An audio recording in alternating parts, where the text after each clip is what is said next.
Salam, hər vaxtınız xeyirli olsun dəyərli izləyicilərimiz. İslam Deyir verilişinin növbəti buraxılışında hər birinizi xoş gördük. Bugün biz bərəkət və rəhmətlə dolu, insanın ruhunu aydınlığa qovuşduran mübarək bir gecədən, Qədir gecəsindən danışacaq. Bu gecə Allahın insanlığa sonsuz lütfünün bir nişanəsi, Quranın nazil olduğu, duaların qəbul edildiyi, günahların bağışlandığı mübarək bir gecədir.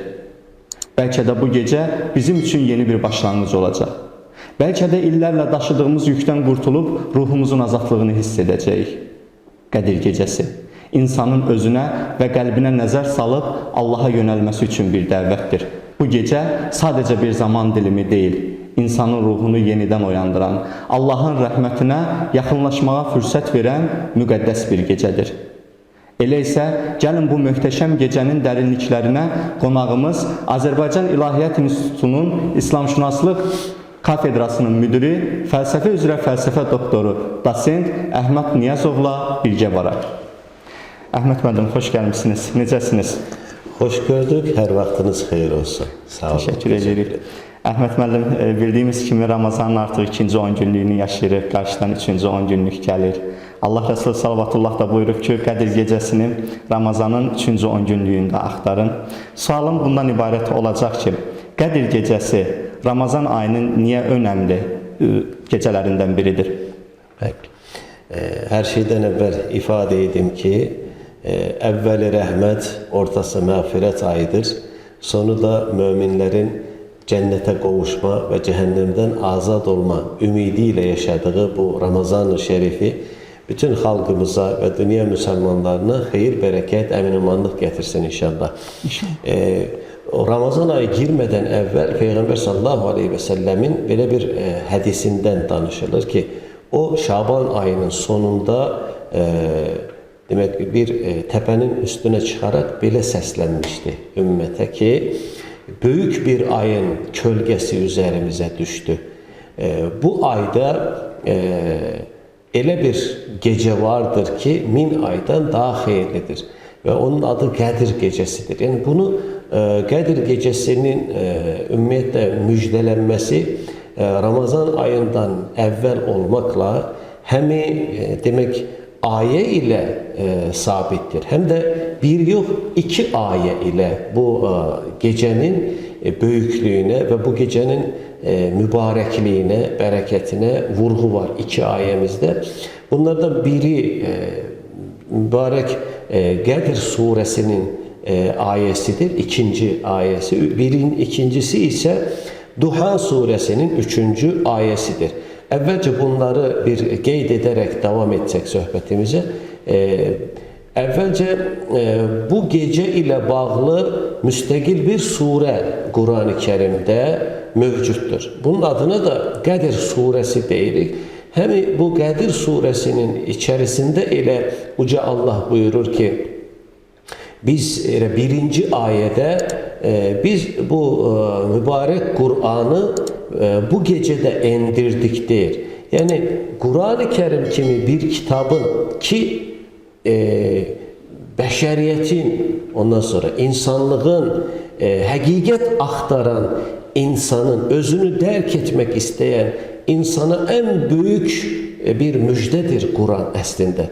Quranın o həqiqəti insan oğlunun, bəşər övladının həyatında elə bir yerə malikdir ki, elə bunu yenə Qurani Kərim Bəqərə surəsində belə ifadə edir ki, Şəhru Ramadan, əlləzi unzilə fihil Qur'an, bu ay ki, Ramazan ayı ki, Quranı Allah o ayda endirdi.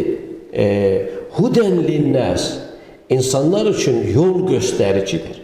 Və beyyinətin minəl hudə, Allah'tan insana açık deliller getirmiş bir kitaptır. Aynı zamanda minel hude vel furkan. Bu kitap hem de insanın önünde hakkı batilden ayırt eden, hayırla şer yolunu gösteren, insana o faziletli hayatın elde edilmesi ve reziletlerden, pisliklerden de kurtulup hoşbəxtliyə çatma yolunda hayri şerden ayıran çok önemli bir kitaptır. Ona göre bu Kur'an'ın müqəddəsliyi insan için büyük bir müjdedir.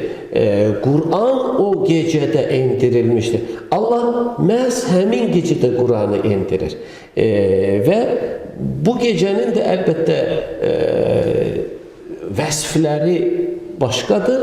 Ama ikinci bir ayette de hemçinin Duhan suresinde o geceye has bir vurgu var. Üçüncü ayette Uca Allah buyurur ki İnna enzelnahu fi leyletin mübarekatin. Biz bu Kur'an'ı mübarek bir gecede indirdik. Allah bazı zaman anını hem de aynı zamanda bazı mekanları mübarek ilan etmiştir. Onun mübarek ve bereketli olduğunu ve o anlara hani tazimle Allah'a daha çok yakınlaşmayla sonra o gecenin mübarek ve bereketli olmasını bilerek ondan bir de fırsetle istifade etme demeli mesajını da insana verir. Ona göre bu gecenin büyüklüğü oradadır. Belə deyə bilərik ki, bu gecə Quran endiyi üçün də bir hissədə buna aid edə bilərik. Elbette. O gecenin en demeli önemli iki meselesi var.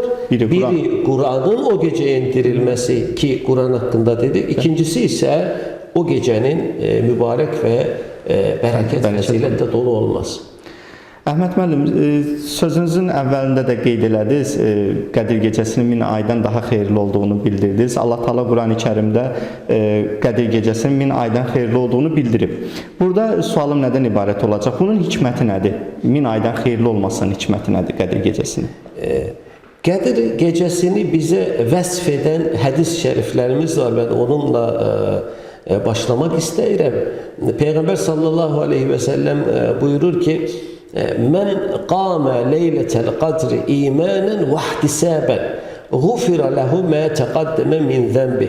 Kim Qədir gecesini inanarak ve sevabını da Allah'tan ümit ederek ihya ederse, ikame ederse onun geçmiş günahları bağışlanır.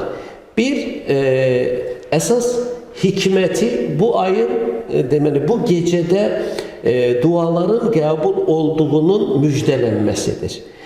Tövbe gecesi bendenin Allah'a yakınlaştığı ve o gecenin 1000 aydan daha hayırlı olmasının zaten en büyük müjdesi o gece duaların kabul edildiği gece olmasıdır. Bu bir müjde bakımından gecenin hikmetini gösterir. İkinci esas hikmeti ise böyle müminin evvelceden kazancıdır. Bu kazanç neden ibarettir? Hemen gecede yerine getirilecek bir ibadetin 1000 aya beraber olmasıdır. 1000 ay edilmiş bir ibadete demeli beraber olması. O gecede inanarak dua etsek dualarımız kabul olur. Hemen gecede ona göre hadis-i şerifle başladım. Peygamber sallallahu aleyhi ve sellem inanarak imanen vahdisabe ve aynı zamanda Allah'tan sevabını gözleyerek, ümit ederek ki insan o geceye değer verse o gecenin demeli müjdesi budur ki mümin o geceni Allah'ın ilan ettiği kimi Duhan suresi 3. ayetindeki mübarek gece dediği aynı zamanda Qədir suresindeki kimi vesfettiği şekilde o geceye kim inanarak ve sevabını Allah'tan ümit ederek önem verirse o gece 1000 aydan daha hayırlı olması o gece her bir emel kıldığı bir namaz 1000 ay yerine getirilen namaz fezileti gibi çok olacak. Nece ki Ramazan ayı hakkında, oruç ibadeti hakkında Uca Allah ki deyir, müminin bütün ibadetleri özünündür. Ancak oruç ibadetinin sevabını ben vereceğim deyip oruç ibadetinin sevabını Allah daha önemli yani bir başa özünün verdiği mükafat şeklinde ki Allah bize demek daha meleklerin yazdığı yok.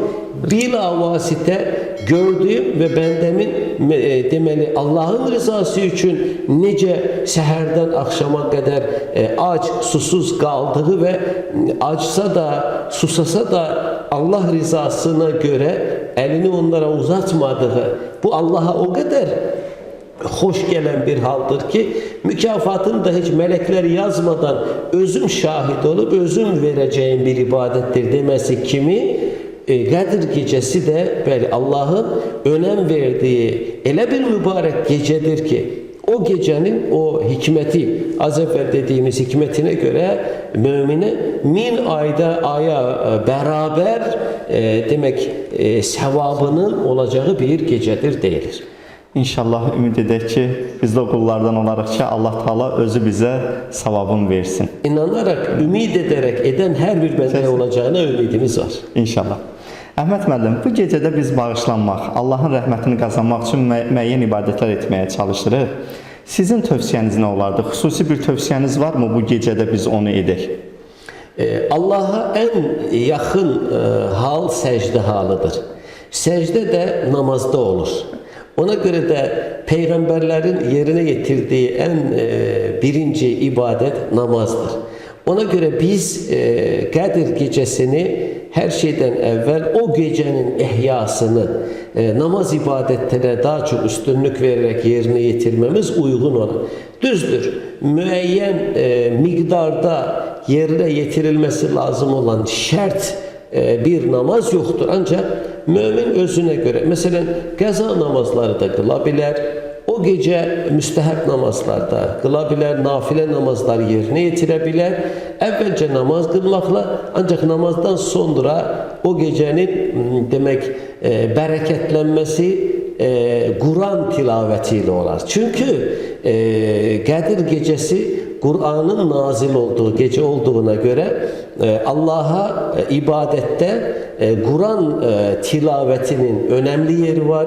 Kur'an okuyarak o gün Allah'ın kitabını okuyup o kitapta yazılanları düşünerek belki de tercümesiyle de demek meşgul olarak o günü o geceni değerlendirebilir. Kur'an ve demeli namaz haricinde ise mümini Allah'a yakınlaştıran şey zikirdir. Ayette buyurulur ki Ela bi zikrillahi tetmainnul kulub. Kalpler ancak Allah'ı zikretmekle demek rahatlık tapar. Ona göre zikirlerle Allah'ı tesbih ederek, çünkü yine Ahzab suresinde bir ayemiz var ki Ya eyyühellezine amenu zkurullaha bukreten ve asila.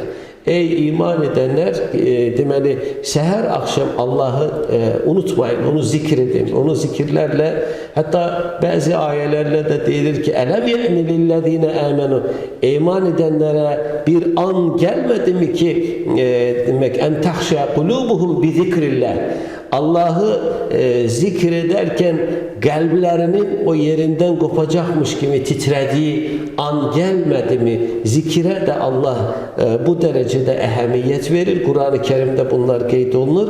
Ona göre de namaz kılmak, Kur'an tilaveti etmek ve Allah'ı zikirlerle aynı zamanda demeli sallu aleyhi ve sellimu teslime, siz de o peygambere salavat edin ayesine, Ahzab suresinin o ayesine göre de peygambere, ehli beytine, ondan sonra eshabına salavat ile de bu geceni biz bezeyebilirik ki ruhumuz aram tapacak kadar.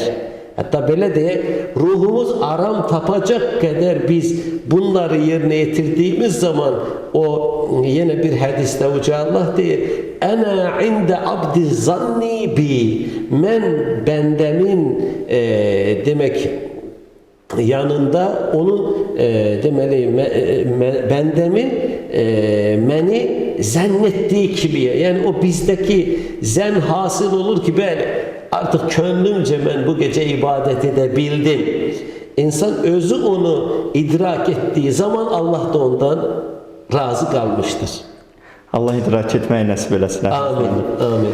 Çox sağ olun, təşəkkür edirik. Əziyyət çəkib gəldiniz. Bir daha sizə İslam Deyici kollektiv adından öz minnətdarlığımızı bildiririk. Çox sağ olun. Biz təşəkkür edirik. Xeyirli, bərəkətli gecələrimiz olsun. Teşekkür ederim. Çok sağ olun. Bu gece Rabbimizin bize açtığı bir rahmet kapısıdır. Dua etmeyi, tövbe etmeyi, bağışlanma dilemeyi ve Kur'an'la bağımızı gücləndirmeyi unutmayaq. Qəlbimizə Allah sevgisini yerləşdirək, dualarımızla ona yaxınlaşaq və ruhumuzu bu mübarək gecədə yenidən dirildək. Unutmayaq ki, Qədir gecəsinin əsl mahiyyəti ruhumuzun aydınlanması, günahlarımızdan təmizlənmək və Rəbbimizə daha da yaxınlaşmaqdır. Bu mübarək gecəni dəyərli edib, dualarımızı ixlasla edək və Allahın rəhmətindən ümidimizi heç vaxt itirməyək. Allah bizləri bu bərəkətli gecənin feyzindən və hikmətindən nəsibləndirsin. Qəbul olunan dualarda, bağışlanan qəlblərdə olmaq arzusu ilə Allaha əmanət olun.